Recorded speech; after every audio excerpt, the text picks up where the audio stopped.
Patuloy na magdudulot na maulap na kalangitan at pagulan ng Southwest Monsoon na habagat sa Metro Manila, ilang bahagi ng Luzon at Visayas ngayong araw.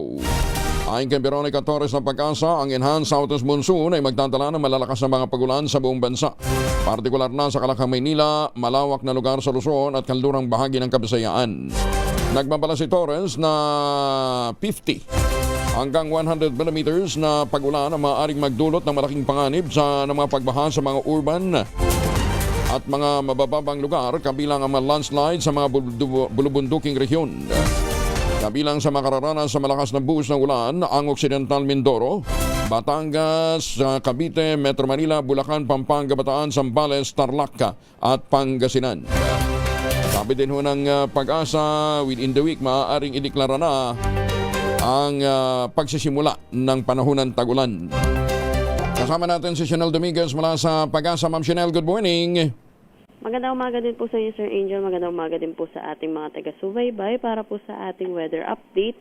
Wala naman tayong minomonitor na bagyo or low pressure area sa loob ng ating Philippine Area of Responsibility, pero patuloy pa rin ang epekto ng Southwest Monsoon dito sa may Northern Luzon, Central Luzon at Western section ng Southern Luzon. Dulot nito, asahan po natin yung paminsan-minsan na malalakas na bugso ng pag-ulan sa Metro Manila, Pangasinan, Zambales, Bataan, Tarlac, Pampanga, Bulacan, Cavite, Batangas, Occidental Mindoro at Palawan.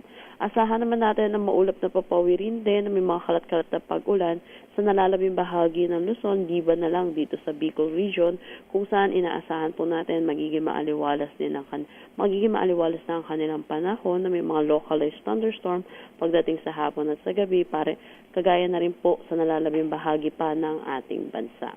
So ngayon po meron tayong minomonitor na panibagong low pressure area sa labas po ng ating Philippine Area of Responsibility. Huli ito namataan sa line 495 kilometers northwest ng Pag-asa Island, Kalayaan, Palawan. Ito po mababa pa naman po yung chance nito na maging isang ganap na bagyo within the next 24 hours, pero patuloy po natin itong imomonitor. Yan po muna latest dito sa Pag-asa Weather Forecasting Center. Chanel Dominguez po, magandang umaga. Ito yung cloud cluster? Yun, nakita ko nga, May cloud yung cluster. mga clouds po na nakikita po natin is Southwest Monsoon po. Southwest Monsoon to. Yung nasa labas po siya. Yung kulay pula na nasa labas pa ng power line. Yes po, yes po. Yan, Tapos si Domain, siya yung tumuloy sa Japan, ano? Yes po, siya po yun. Ayun, nagpapabagyo na nga daw doon ngayon. Sabi ni Kaloy, tumuloy ng pagkagaling ng Pinas, tumuloy doon sa sa Japan. Yes po.